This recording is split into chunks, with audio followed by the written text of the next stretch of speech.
Welcome back to the Metal Exchange. Justin and Chris here with you for another week.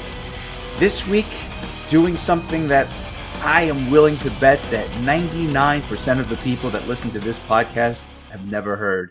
We're doing a mystery album. It's the second time we've done it. I'm excited. I know that eventually you figured it out, but we'll get there in a little bit.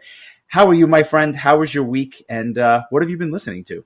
I feel like 99% is being very generous. This is the depths of obscurity, if I may say so. But very being the internet sleuth you are, you were able to put the pieces together. But I assure you, it was not easy. Like the amount of information regarding this band was so minimal for the internet being as vast as it is. It was rather surprising. So, but given one of the members, it's also surprising because you would think that people would have heard of this, but I guess not. I guess. I mean, maybe. But we'll get there in due time. Did you happen to hear anything this week that caught your ear? I actually went back and listened to the new Gloryhammer album because I'll admit I didn't really love it on first listen, and it would appear that might have just been my mood that time, because on second listen I actually enjoyed it quite a bit more. It could just be a function of getting used to the new singer's voice, Sozos Michael, who replaced the Fonz, not Henry Winkler, but the other Winkler. Yeah, Winkler McSix. And that, I think that he's just such a different kind of vocalist, whereas like Winkler has kind of almost a raspiness to him, whereas Sozos has a much kind of smoother style. So, but it still has that, that classic cheesy power metal, glory that Gloryhammer does so well. So I'm glad I went back. There's a ton of albums from quarter two of this year that I really need to go back and listen to, because even though I did manage to catch up on things, a lot of things I only got a chance to listen to once, and as we all know, sometimes once is not enough. But a couple of new singles came out. Ronnie Atkins has a new album coming out called Trinity, which makes sense because it's going to be his third solo album, and he the first single, the title track, came out I think at the end of last week, and again, it's for the fans of Ronnie Atkins and Pretty Maids. It's right what you would expect. Really good stuff. Have we had a chance? Did we talk about the new Angra single last week? No, and I'm glad you brought that up, because if you didn't, I was going to. We had posted this, if I'm not mistaken, on our social media pages, and it's interesting, the debate. I don't want to say the debate, but I think most people would agree they like it. I would argue it's maybe the best Fabio song I've ever heard him sing for Angra. I know I might be in the minority there, but I know others would agree because they said as much to me. But it's interesting. I thought that the last Angra album was good. I didn't think it was great, but this seemed to be like a breath of fresh air, almost harkening back to the that early Edu sound with like Temple of Shadows, or that second album with Edu. I thought it was great, and I don't know that we had a chance to talk about it, but yeah, this was a hit for me. If this is what the rest of the album is going to sound like, we're in for a real treat. Yeah, I agree. I've very much enjoyed the Fabio era of Angra so far, although it's kind of hard to believe that they've only really done 2 albums with him at this point. But there's a lot of songs I really enjoy from both Secret Garden and Omni. Insania is probably my favorite from the 2, but oh man, I love the Police cover of Synchronicity 2 that they did on Secret Garden. Just not just Fabio, but Raphael does vocals on that as well. He seems to be doing more vocal work with the band since Fabio has joined. So yeah, this single is really killer. I really liked it upon first listen, and like you said, if it's a taste of things to come, it looks like it is. Actually, I don't know if this is going to be. I don't know if this is going to be the opening track on the album. It's track 1 of 1 on the single, but I guess we'll find out. But it's a hell of a start. So I believe that album is coming out in November. Yeah, it's going to be. It's definitely one to keep an eye out for, and also being that it's towards the end of the year, I'll be curious to see, how much time we're able to give it in the grand scheme of everything else. I think sometimes albums come out later in the year and they don't necessarily place as well on year-end lists because you haven't had as much time to digest them. But true. Fortunately for Angra, usually those are, they kind of hit you right away. You don't really need to let them marinate as much as like an obscure prog band or something like that. Yeah, Omni, which was their last album, came out before I had started making year-end lists, so it'll be interesting to see where this album ends up landing. If it doesn't make the list, I could only assume it was just a vast disappointment, because an Angra album should be in my top 50 albums of the year, one would imagine. So one would certainly imagine.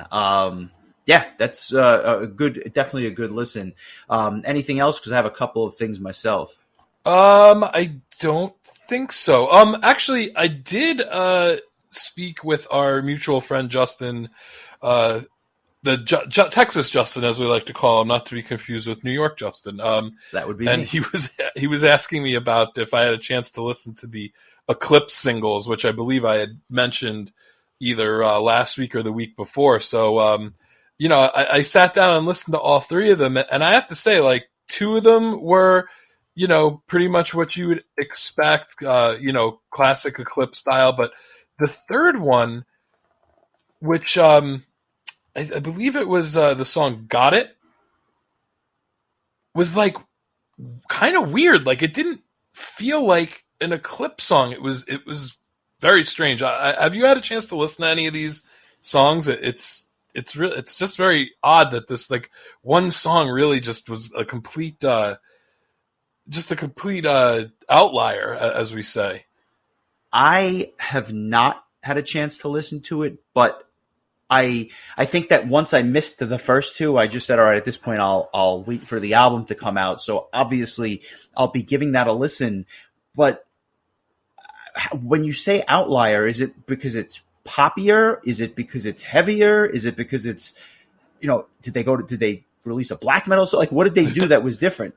I would say poppier of the things you just listed, like almost like too poppy. Like it not too poppy, like just too poppy for them. Like it just seemed like really, like they were, I don't know, like trying to get a radio hit or something. It's just odd. I don't know. Maybe it'll grow on me with the when the rest of the album drops. But just an odd track. Me and Justin both kind of agreed. It felt kind of I don't know, found it misplaced in the pantheon of Eclipse songs. But I guess we'll see. I am looking forward to getting to hear the whole album, and that's another one where if it doesn't make my year-end list, then that means it was definitely a disappointment. I can understand that. I still go back to some of their first couple of albums that were really just home runs for me, and since then I think I don't know. They lost a little bit of their luster. There's been a bit of sameness to what they've done, but certainly not to say I don't like it. It's just I don't know that they've hit their high watermark again for me. But listen, they've always been a band for me where like I think that they're in general solid, but then they have every album has like a handful of tracks that I think are really outstanding. Like. Fair Even enough. Going back to the Bleed and Scream album, like "Ain't Dead Yet," that's like one of my favorite songs. It's such a really good tune. They just, I never really feel like they have like an album of just all bangers, like start to finish. But again, there's always like a handful of tracks that I end up really, really liking. So I'm guessing that will be the same going forward, as I've yet to hear an Eclipse album I didn't like. I can certainly understand that. And I'm going to take us back to Brazil for a second because I had a chance to listen to the new Icon of Sin album. And if you recall, this was a Brazilian band that was very reminiscent of that 80s Maiden sound with a singer who's almost like a dead ringer for Bruce Dickinson. His name is Rafael Mendes, and he does a lot of stuff on with Frontiers, and he's been kind of doing a lot of guest spots because his vocals are just, on the one hand, very unique, and on the other hand, a complete ripoff of one of the greatest of all time. So it's kind of interesting, but I thought the album was solid. I need to give it another spin. I won't say it's my album of the year, but if you're looking for some classic, new wave of British heavy metal inspired metal, I think you could do a lot worse than the Icon of Sin album. It's called Legends. It just came out this week. And in other news, I was telling you offline about an EP that I heard, which I thought you would particularly enjoy. And the reason for it is, and you probably remember these guys, but there's a band out of Germany called Induction. Does that name ring a bell to you by any chance? Yes, it does. And why is that? Because there's somebody in it. Was it a Gamma Ray member or? Sort of. It's Kai Hansen's son, Tim, who's like the guitar player for this band. And so there are a bunch of young, power metal upstarts, but they released an EP. It's got to be, I guess, earlier this week. And I just thought it was really, really surprisingly good. The EP is called The Power of Power. But 6 songs, all of which had their own flair, their own flavor, and just were really enjoyable. I thought the vocals were great. I thought the guitar work was great. And I guess what really stood out was that it wasn't really an extension of Gamma Ray or Helloween, but it almost had like a Dynasty vibe to it, where it was like power metal, but then with this like melodic flair in spots. Really, really good. I look forward to hearing more from them, and I think that the best is yet to come. But definitely check that out. I'll try to post a track from the album this week, just because I think more people need to hear this band. I remember I grabbed one song back in 2020 from their self-titled album, and the track was called Mirror Make Believe, and I remember that being a really good song, and for the life of me, I can't remember why I didn't dig more into more from this band. But I did put the song on a playlist, and I obviously liked it enough. But yeah, I'm looking forward to that because now that I'm like listening to this old track, I'm like, yeah, this was good. Like, why didn't I don't know. It's probably just just already drowning in other stuff at that point. So I'll be sure to. So often the case, unfortunately, just because of the sheer volume of stuff that seems to come out on a regular basis. Yep, without a doubt. So I will definitely give that EP a listen, as I do not have I don't have a runaway so far for EP of the year. So there's been a ton of options, but I will go out on a limb and say I think there's a chance that this one makes the cut for you. I think there's a real chance that you fall in love with this EP. I'm just going out on a limb here.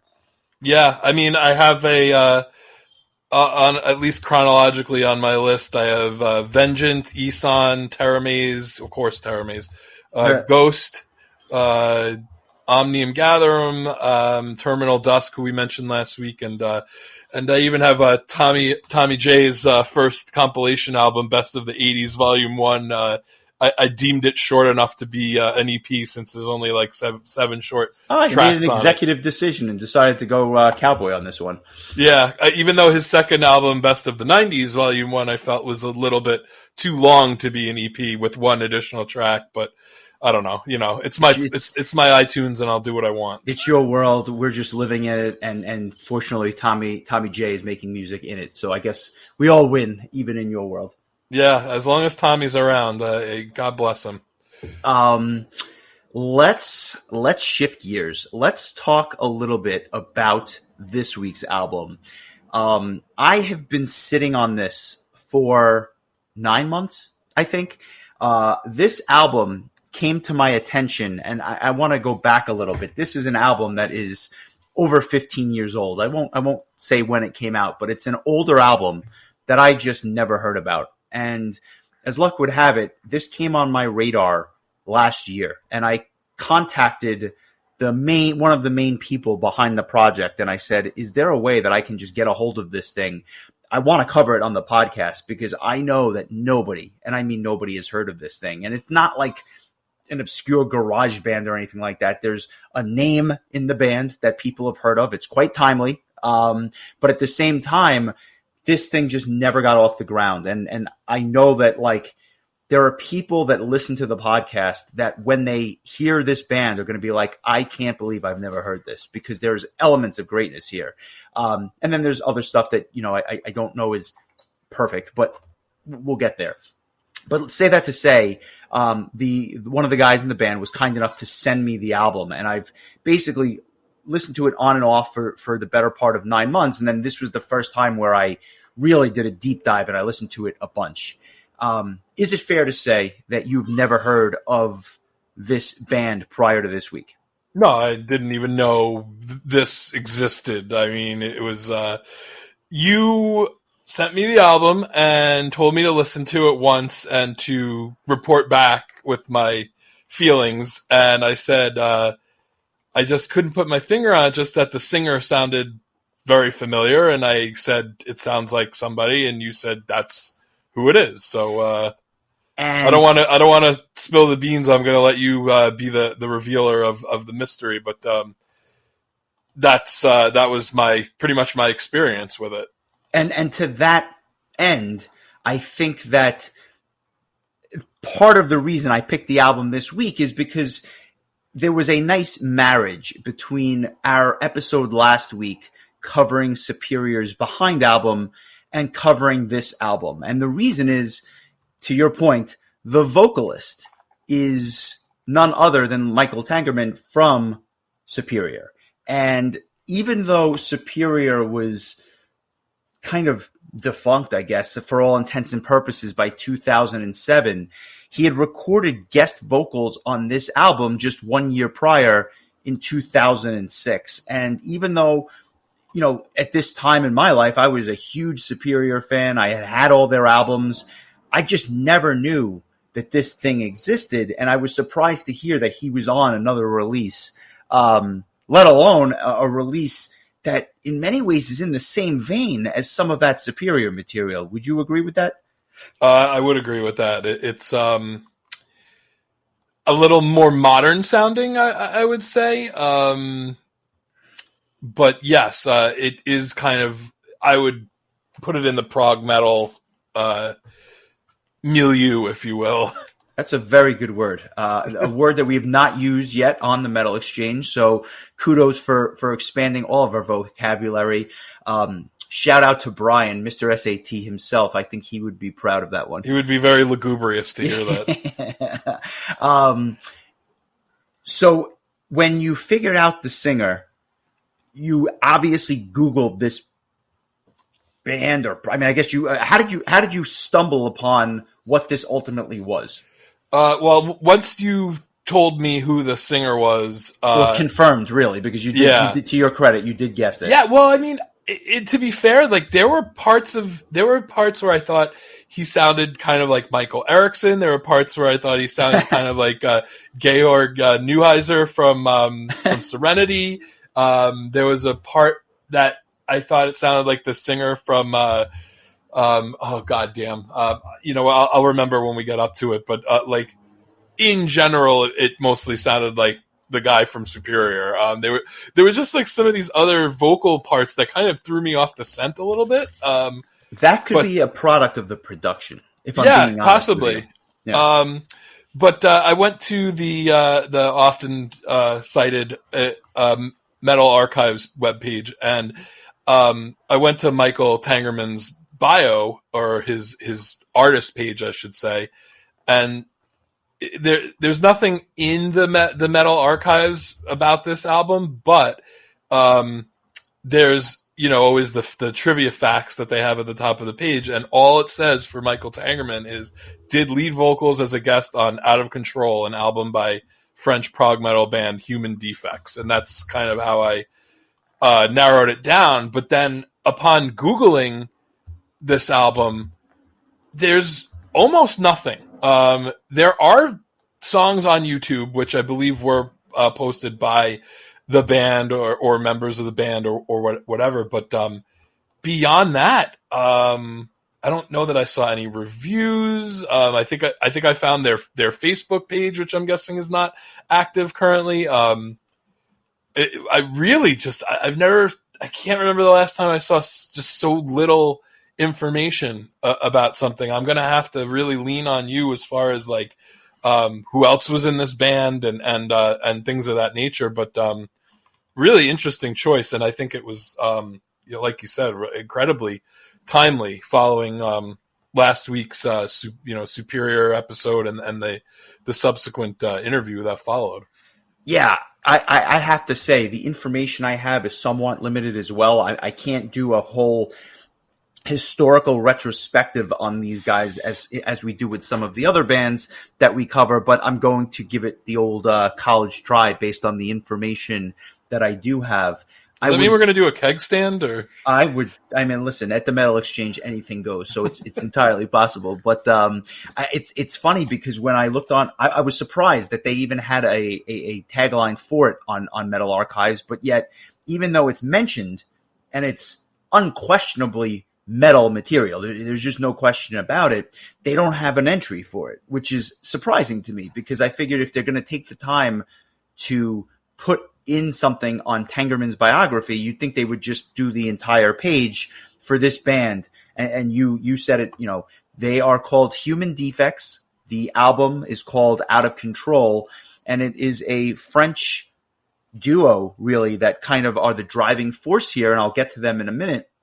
But the album came out in 2006, so we're almost 20 years after its release, a few years after the last Superior album, and since then we've heard nothing from Human Defects, nothing from Michael Tangerman. I mean, this has really been lost to time in many respects. Yeah, that seems to be the theme of August at the Metal Exchange. We went from being incredibly timely in July to being like completely irrelevant in August. I mean, yeah, fair enough.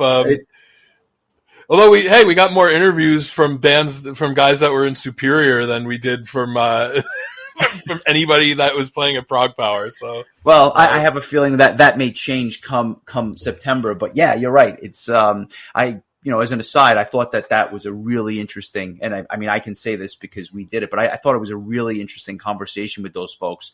And if you haven't had a chance to listen to it, do go back. Even if you're not a fan of the band, I think there's some interesting anecdotes in there that any metal fan will enjoy. I was just so psyched that the audio quality was so good, especially for Richards. He was like mic'd up like a pro. Sometimes we just have we have some trouble with our interview subjects because not everybody has like a good microphone or shitty internet connection in certain cases. I mean, I think we've recorded a couple of. We've recorded one episode, or one interview was done over the phone. One was done on like Facebook video feed or whatever. We're not going to reveal which ones were which. Maybe you can figure it out on your own. But yeah, I was like, as soon as we got on with him, I was like, oh my god, he sounds like clear as a bell all the way in better Germany. Than we do. Yeah, I was like, this is great. Sound quality aside, the content of the interview was quite good as well. So yeah, definitely second Justin's recommendation to give it a listen. And I'm really curious to hear if anybody out there actually listened to Superior for the first time through listening to the podcast, and if so, what they thought. Are we overrating it due to nostalgia, or are we, as Pat said, rating it too low by giving it a something anything less than a 9 and change, as he put it? Yes, the it sounds like one of your ratings, the 9 and change, where you just start adding numbers after. It was a 9.14396. But that's just an estimate. So I was rounding. Yeah, exactly. So to that end, I think it's a perfect segue because I know for a fact, like I said, that nobody has heard of this album. I'm going to post as many tracks as I can from it this week. There's a decent amount of these songs on YouTube, so you shouldn't have trouble finding. I think some of the shorter, like segue type tracks, I don't know, but most of the long form tracks are out there. So. Yeah, which is surprising. I don't know that you're going to be able to find it on Spotify or Apple Music, but who knows? I mean, I don't think so. In fact, normally I will post a link to the Spotify album in the comments, or I should say down below for the podcast listeners or even the YouTube listeners. But this one, I could post a link to their MySpace page. That's about all I could do on this one. And that should tell you everything you need to know right there. But members.aol.com/human defects. Yeah, exactly. Well, to be fair, none of Superior's albums are on Apple or Spotify either. So also true. Let me kind of walk you through who these guys are and what this is all about. The project is really, as I said, a 2-person project. And what's interesting is, can you guess who the main musicians are? And again, you don't know who they are, but if you had to guess, who wrote this album? Because it's 2 guys. Like from a instrument standpoint, like based on the musicality, who do you think wrote the album? John Mayung. I'm not really sure. Okay, and that's fine. The project was really the brainchild of a guy by the name of Ozzy, A-Z-E. He's the keyboard player and the drummer / percussionist who goes by Max. So it's basically the Ozzy and Max project. And then obviously they bring in Michael Tangerman for his vocals. They bring in a gentleman, or I think it's a gentleman, or it could be a woman, Florian Arnaud, to do rhythm and lead guitars, Matthew Merklin on bass, and a guy by the name of Tony Boy who does all the samples, programming, and synthesizers. So it's a bunch of, dare I say, hired guns, and the music was certainly written by the 2 French duo, the French duo I mentioned earlier. It's recorded in Sweden. It's engineered, I think, in Sweden as well, or actually it could be in Germany. I'm not 100% sure, but they kind of went all over the world to get people to do guest spots and play on this thing. And then it just never got off the ground. And I know for a fact, based on my conversations, that they just had an issue picking up a label on this thing, which is a shame because when you listen to it, there's actually some really good music here. And I'm hoping that people at least give it a listen after we talk about it. So I'm curious. I want to try to see if I can find anything else. So it's A-D-Z-E or A-Z-E? No, just A-Z-E. It's Max, and I call it Ozzy. I guess you could call it A-Z, but Max and A-Z-E. A-Z. And they don't have a last name? No, that's what they go by. I mean, I have their last names, but that's what they're kind of. Oh, okay. But I was just curious if there was any. What else have they done? Nothing. Or do we know? Nothing. And that's really what is, in many ways, curious to me because they come out with this album and that was the end of it. I know that they started playing music together back in 1999. They did an EP back in 2003 called Breaking Illusions with a band called Chrysalis.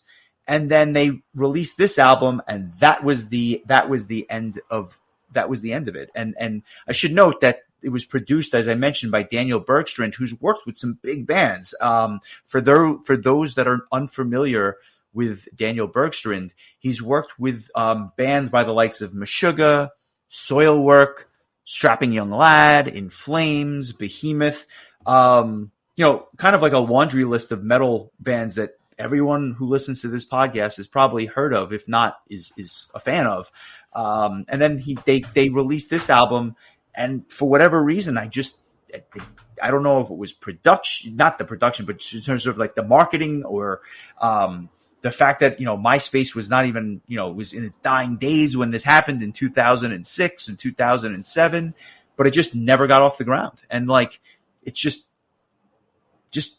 out there, and I'm sure that they have copies that they're sitting on. So if anybody's interested, reach out to me and I can put you in contact with the band. I'm sure they would love to, sell some of these. But for all intents and purposes, if you didn't know that you can't find this album even if you wanted to. It's just not in circulation. That's just such an absolutely fascinating choice, but like I said, it makes complete sense considering what we covered last week. So I it was really cool. On first listen, I was just kind of like, I think I was focusing so much on trying to figure out who the hell it was that I was like not really paying close attention. But I've gone back and listened to the album a few times now, and like you said, there's actually some really good stuff on here that I mean, it's not going to rank as high as Superior, but it's not bad at all. And I think there's some really standout tracks. I'd be curious to see if we have the same song of the week, being that there aren't a ton of longer songs on this album. It's possible, but hopefully we don't, so we can, post more than one song. Yeah, well, let's get into it. The album, and do you have the track names? I think I gave them to you once you figured it out. Yeah, I'm good. So the album kicks off with a really interesting intro, and the track is called Welcome Home. It's a bit all over the place. It has like these this electric sound, some ominous keys, and I really don't know whether to make heads or tails out of it. And when I listened to it for the first time, I couldn't help but think to myself, what the hell is this building to? And then all of a sudden, Self-Controlled, the first real track, kicks in.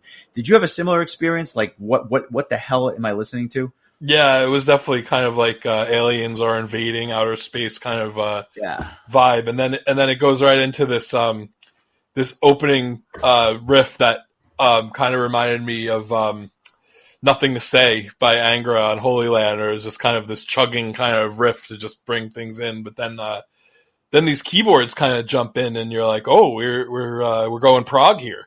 Yeah, and I think that's exactly right. And it's not only is it prog, but it's in many ways like keyboard driven prog, not piano per se, but like true keyboard. I almost not that I get the same sound, but it almost reminds me of Voyager, how it's prog, but it's certainly led by that keytar or keyboard sound, with the unmistakable vocals as if you're a Superior fan, because I think he has a very distinct voice with Michael Tangerman behind him. I think the guitar is really crisp, but I think that the whole album does lack a little bit in the production department. We talked about how great Behind sounded, and we even talked about this with the gentleman from the band, but this album comes out a decade later and does not sound nearly as good sonically. The songs are there. I think the chops are there, but I think that the production left a little something to be desired.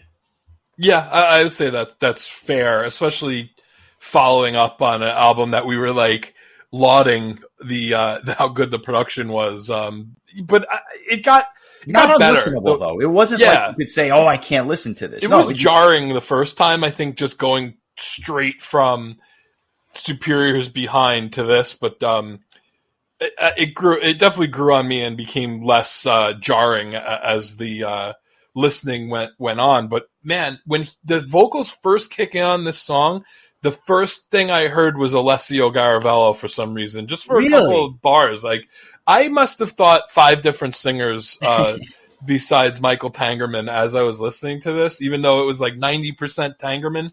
There was like, I just heard all these different, maybe it was just because I was trying so hard to listen to who it was that things were just popping into my head that made probably little to no sense. But did you think I found an Alessio track that you hadn't heard? That would have been a miracle in and of itself. Anything's possible, you never know. I can't keep track of all of the Italian singers and what they do after they leave Power Quest. Sure, there sure have been more than one, I'll say that. But yeah, this is a really good track to me. And in many ways, I feel like this could have been a track that was actually on the Behind album, just in terms of the crunch, the drum fills that really kind of helped drive this song along with the riffs. I think it's a very good opener, and it's probably in my top 3 or 4 songs on the album. Yeah, I think that's well said. I feel like the vocals have a little bit of kind of like a distorted, which it sounds like kind of like a studio effect, not really Michael's vocals per se, but it's almost like they were doing it on purpose, because it does sound a bit different than what we were used to hearing on Superior.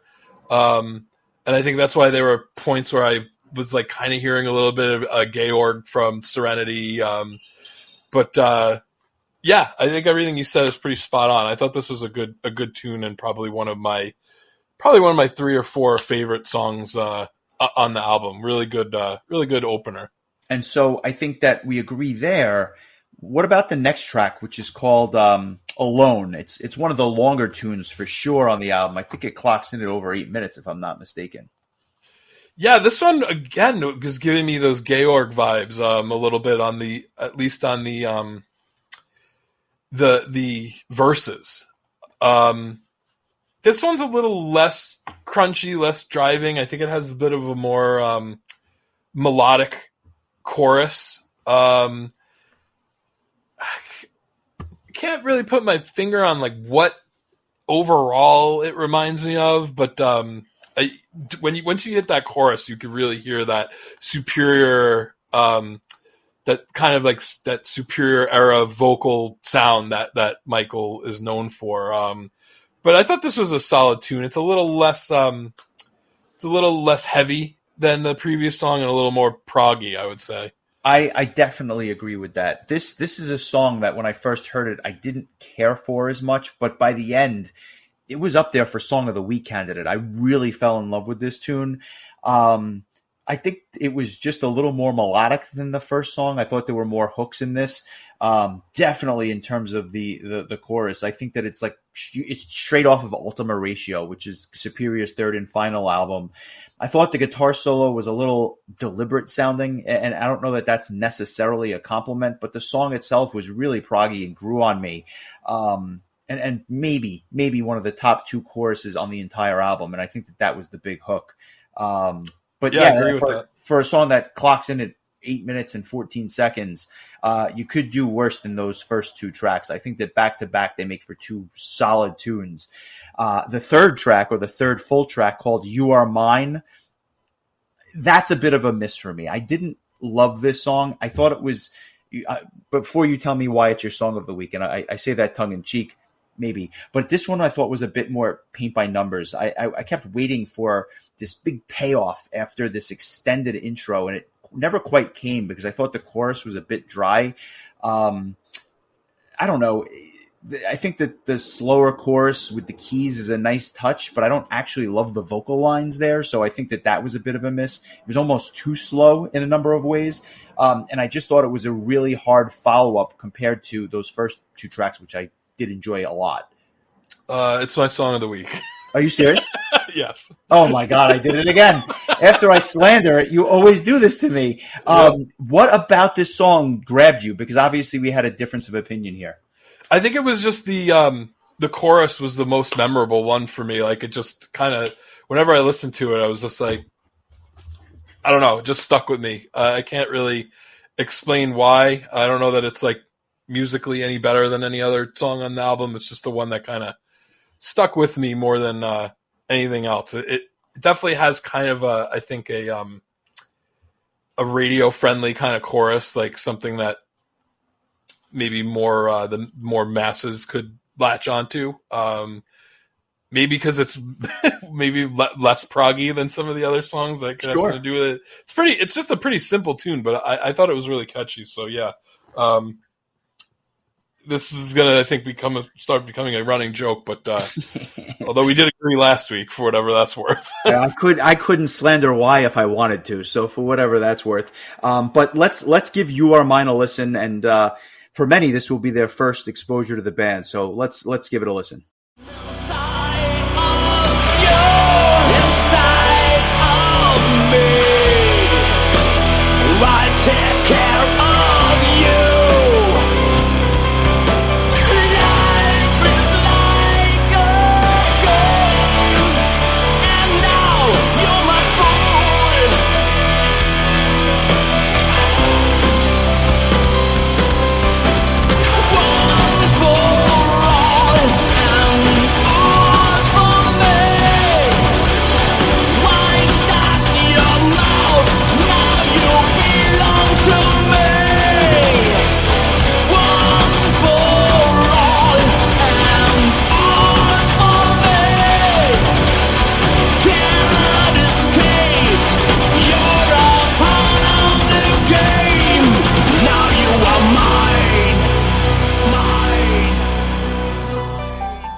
So again, that is "You Are Mine" by Human Defects, Chris's song of the week.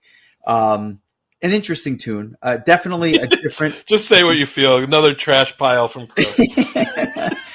Listen, not everyone can have taste. No, I digress. I think that's what makes this interesting. Next time, I'll just preface it by saying, "What do you think of this?" Before I decide to completely. Yeah, just pick your least favorite song on the album and let me lead. That's what I'm going to do. No, the next track here is a nice break up the mood type of thing, and I mean it's kind of just a long piano interlude. It's called "The Black Sun," and I actually like it quite a bit. I think it gives off strong Persephone vibes, the way they use the piano to kind of break up some of the tunes that they write. But underneath all of that are some really solid bass lines, which is not something I talk about much with this band because I don't think it resonates on much of the album because I think the low end suffers from the production. But at the same time, I thought it was really pronounced here, and I actually thought it was a pretty interesting little interlude. I am going to compare it to something that I think is going to go over your head, but I will mention it anyway. There was this, there's an RPG that came out probably around 10 years ago that Square released called I Am Setsuna. And it was originally a PC game. I think it eventually got released. It's definitely on Switch. It was one of the day one digital releases on Switch, and I'm sure it's probably on PS4 and other consoles at this point. But one of the interesting things about this game was that the entire soundtrack is piano. It's really? all, yeah, which I thought at first I kind of didn't like, but then the more I played the game, you realize that it really fits the motif of the story. And it's mostly very atmospheric, and that's what this could have been right on that soundtrack. That's what it made me think of, and it's actually a very good game. It's not like an all-time great JRPG, but if you're just looking for a good, like a solid game to play, it's got a little bit of. I believe there was a little bit of Chrono Trigger as an influence as far as like the battle system goes, as far as like double techs, as that was a thing with Chrono Trigger where two characters would share a special move together. But I really enjoyed it, and I actually played all the way to the end, which I don't always do. So obligatory game recommendation Nice. right there. But Never heard of it. if you love a good piano soundtrack, I mean, you love the soundtrack to this game because it's really just very peaceful at times, but also can be like really haunting and creepy depending on the plot of the game. Very interesting. I've never heard of it, but the soundtrack alone has me curious. But yeah, good little interlude here.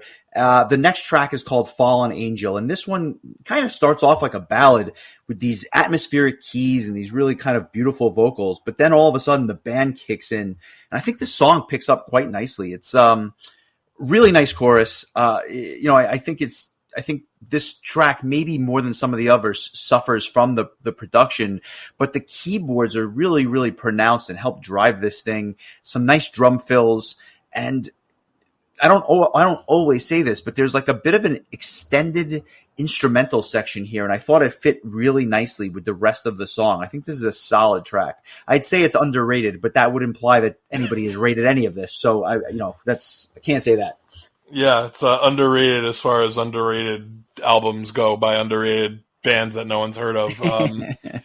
Yeah, I really like the instrumental portion towards the end of the song. I think that really it was already a solid song to begin with, but I feel like that really gave it a bit of an identity. And I think this is it's bordering on a ballad. It's kind of a ballad. It's kind of just a kind of a atmospheric, slower kind of tune, but it's good. It's a good song, and I agree with you. I like this. I like this as well. I really like the keyboard chords that kind of hold it all together. But it's kind of cool how it starts out. Not terribly unlike some of Superior's songs, where it starts out kind of unassuming and then picks up some steam and isn't quite the the slow ballad that it starts to sound like at the beginning. Yeah, I think that's well said. I just wanted to kind of shoehorn this in here because I thought you'd find it interesting. In a lot of the promotional materials that had kind of come with the album that, the guys were kind enough to send me, they actually call themselves a new power metal progressive band. And I, on one promo, and then on another one, they call themselves a progressive power metal band. So they kind of use the terms progressive and power interchangeably. But for my ears, they are prog through and through. I don't really hear the power metal that they're referencing on this. But maybe I'm wrong. Maybe it's just me. But I really don't hear it here when I think of power metal in the traditional sense. Yeah, I think that's fair. I mean, there might be some people that might consider like Symphony X a progressive power metal band, and this is, I think, stylistically isn't terribly far off from that. So, I mean, I guess I get it. I just the terminology is so vague at this point when it comes to either that at this point, I mean, it's kind of like just call yourself what you want to call yourself. I mean, Voyager calls himself epic electro progressive pop power metal. So I mean, who am I to argue with that? Yeah, give yourself your own genre. I mean, Voyager's the only band in my library that is under that genre. So.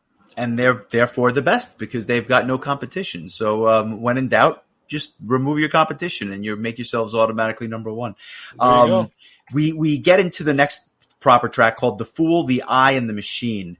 This one is another a bit of a miss. I don't hate this song, but it starts with a piano intro, which is intriguing, if nothing else. And when the guitar kicks in, you realize that this song isn't anything what you would kind of expect it to be.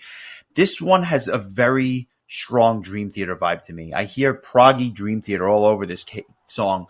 But when I think of the Dream Theater, I also think of it like falling into Infinity era Dream Theater because I think the keyboards are very Derek Sherinian inspired. It grew on me a bit throughout the week, and it almost seems to gain a little speed as you go through it. But in many ways, it's kind of controlled chaos. And I don't know, like the instrumental section was a bit of a miss, but then the chorus kicks back in, and I do like it. So I know I'm all over the place with my description, but I think the song's all over the place. So maybe that's why. Yeah, I think the Dream Theater comparison is pretty apt. I don't know. To my recollection, this was probably the proggiest song on the album. I think I might have liked it a bit more than you did. I think it's a pretty solid tune if you're into that kind of like you said, that kind of like falling into infinity era of Dream Theater, not the 9 ballads on the album, but the other songs. It's the lines in the sand of the album. Yeah, New Millennium and that ilk. I'm just busting out the vocab words today. I actually kind of dug this song. Not in like my top 3 or anything, but I still think it's a pretty good tune, and definitely I think if you're a prog head, you'll enjoy it. Yeah, I think that's very, very fair. Interesting, if nothing else. I think it's worth a listen. But what we will be listening to is my song of the week, which is the next track. And it's actually the title track from the album called Out of Control. I'm not even going to lead into it. I just want to give it a listen, and I'll talk about it when we come back. So check out Human Defects, Out of Control, from their by the album with the same name from 2006. Let's give it a listen. Easy for me to say.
can I say about Out of Control? I love the keyboard intro.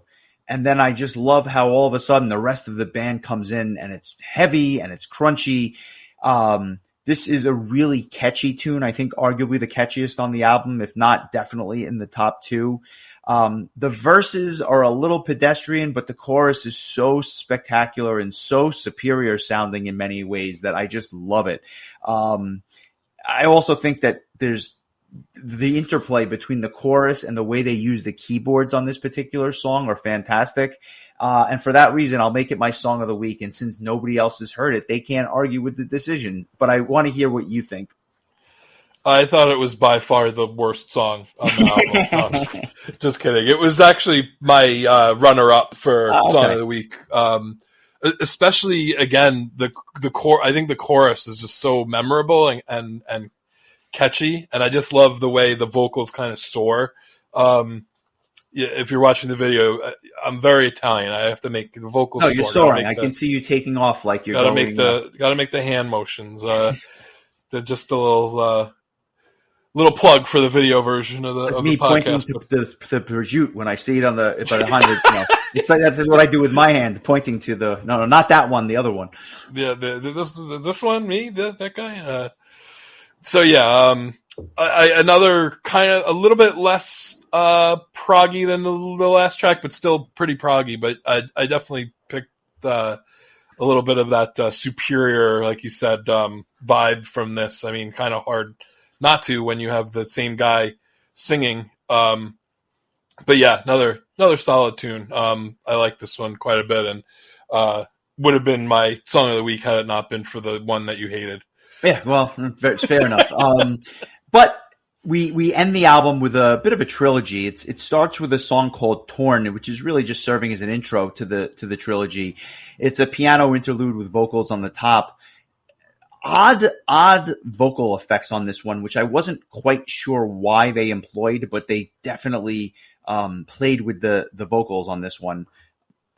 Just like I said, serves as an intro more than anything else, a bit nondescript. Well, I hadn't named enough vocalists that I thought of when I was listening to this album, but this intro track, Phil Collins. I thought I was listening to Witherfall. It reminded me reminded me of Joseph Michael. Has sometimes those kind of almost like synthesized kind of vocals on certain tracks. Not that I know a ton of Witherfall songs, but that's just what I thought of when I heard it. So just really making my way through the list of vocalists that I thought of. Interesting. Yeah, I don't know. Maybe I was having a stroke while I was listening to this album this week. Who knows? Well, we'll get there because I think I had that on the final track. But before we get to the final track, Half a Man is kind of the crux of this trilogy, and it's really the riff itself that kind of drives this thing is not the best, but the bass line is awesome. I actually thought that was a real highlight on this song. The odd vocal effects continue, but they would subside after the first chorus. And, once it gets going, I actually think it shows off Michael Tangerman's range well. I actually think this is a nice kind of like bounce back track in many ways. The keys are awesome during the chorus, and what I like about it is that it's very heavy in spots and almost ballad-like in others. It's just a well-done tune and kind of keeps the listener on the edge of their seat as they go through it. Yeah, I am pretty much right there with you. This whole kind of, it's almost like the Torn suite, I'll call it, at the end of the album, kind of going big as they're going home. And they would quite literally go home after these tracks because we would never hear from them again, or for the first time for that matter. But yes, I agree with you.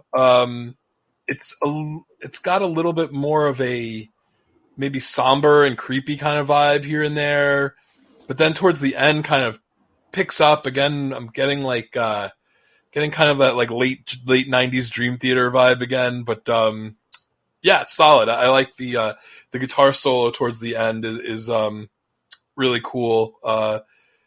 It's a cool tune and pretty much makes up the real meat and potatoes of this torn suite, as I put it.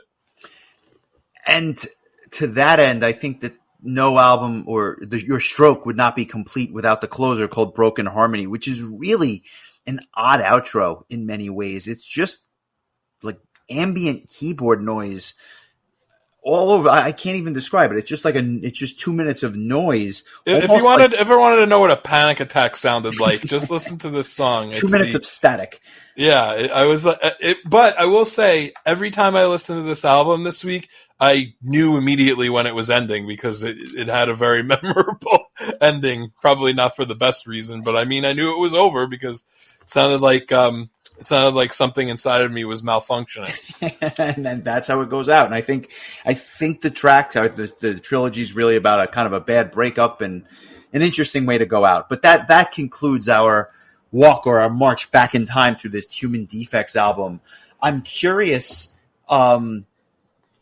really, kind of your overall impression and ultimately your score on this one, because I know that, like I said, you've never heard it. So you had no expectations, but what'd you think of the thing, like top to bottom?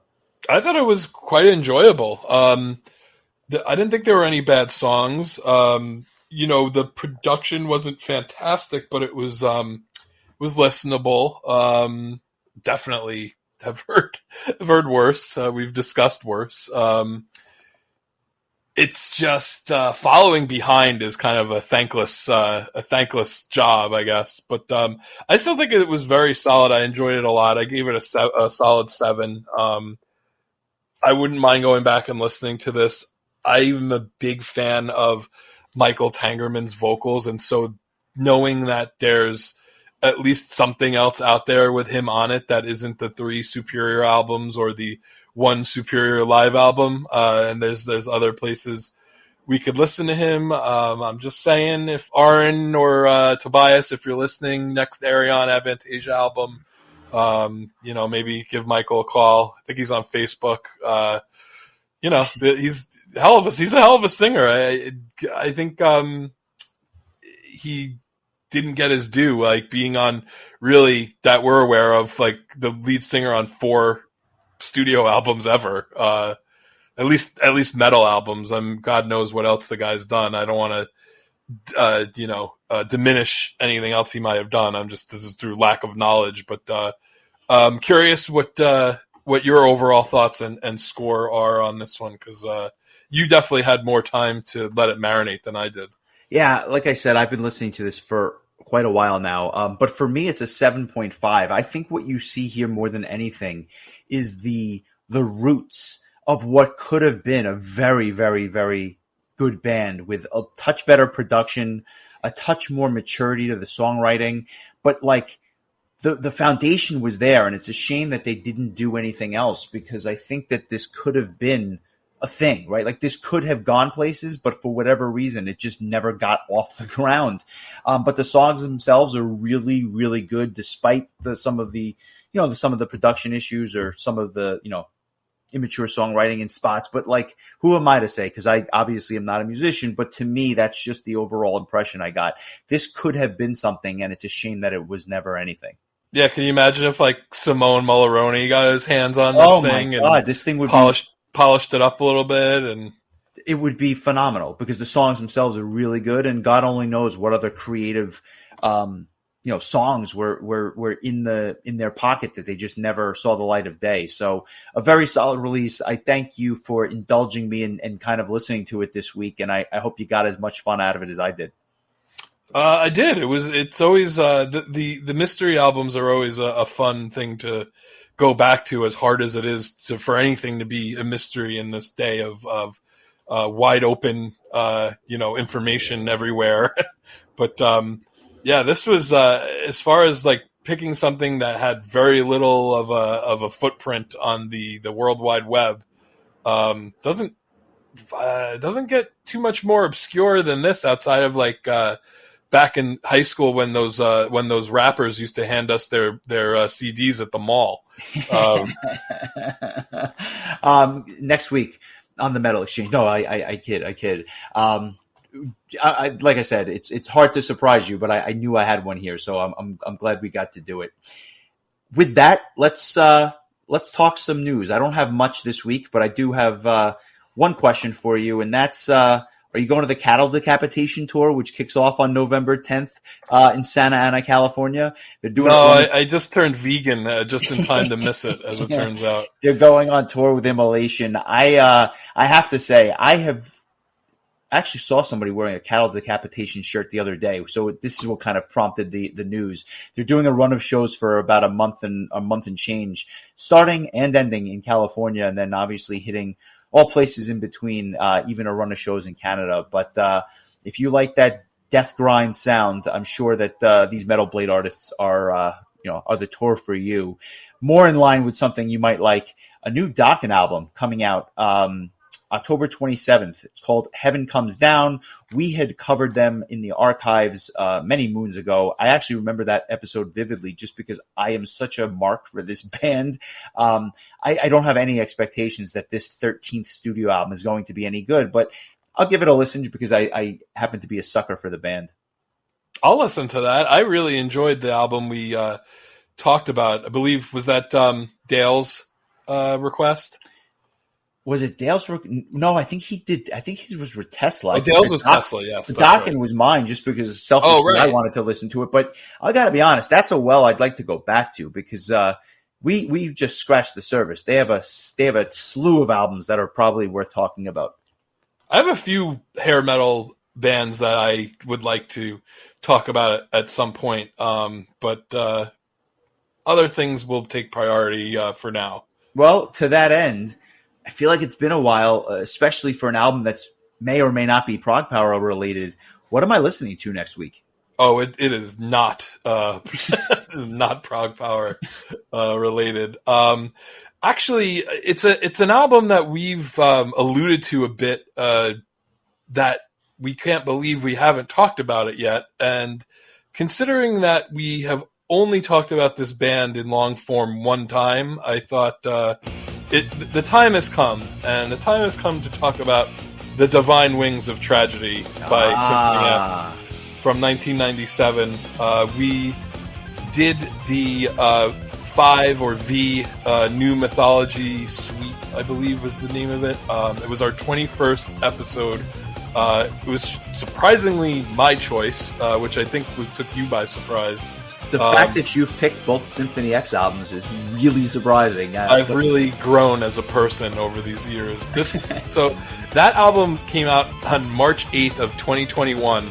So it's been almost 2.5 years since we've talked about this band, but it just seemed like it was time to really delve into this real classic, celebrated prog metal, power prog. What do you prog power? Oh, look, it is Prog Power related. What do you know? Go ahead. I think the question isn't so much do we like this album? It's more of how much. I agree with that. A good choice. I've got some stories to go along with this one. I remember how and when I got this album, so I've got a lot of backstory on this one. And just off the top of my head, you want to talk about another album that was well produced for its time. This album sounds crisp and clean and really doesn't need much of a touch-up at all, in my opinion. It sounds great. Crisp and clean, no caffeine. Exactly. Let's see if any of our older listeners remember that one. Give us a shout if you do. I'm curious. But this is a good choice. I look forward to it.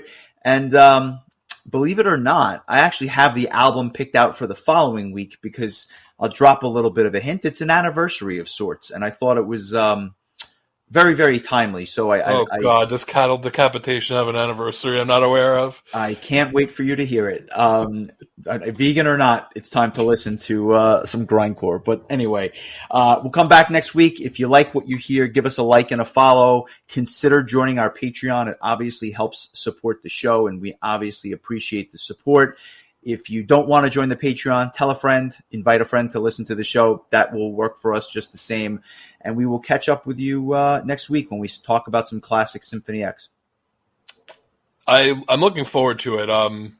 This is an album that I think we're going to have a lot to say about. I have a lot of fond memories. And we're keeping it in the prog realm so far this month. So good stuff as we march our way closer and closer to Prague Power. And as we said, we will definitely be doing a Prague Power recap episode, probably a few days after the festival ends. It might come out a little bit later in the week rather than the usual Monday. I believe we did something similar last year. I think we dropped it on a Wednesday or a Thursday. So it'll be something similar, but we will recap our time at the annual festival, and then we will continue on. But we will be able to sneak in a request episode the week before on September 4th, and we'll say this: that our friend Richard from the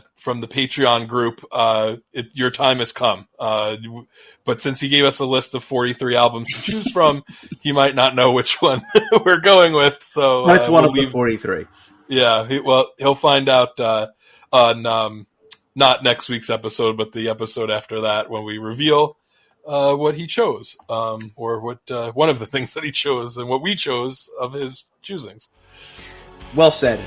Not really, but I'll just give you a pass on that. I ran out of vocabulary after the out of control episode, so enjoy the week, my friend. Passionate. I'll talk to you soon.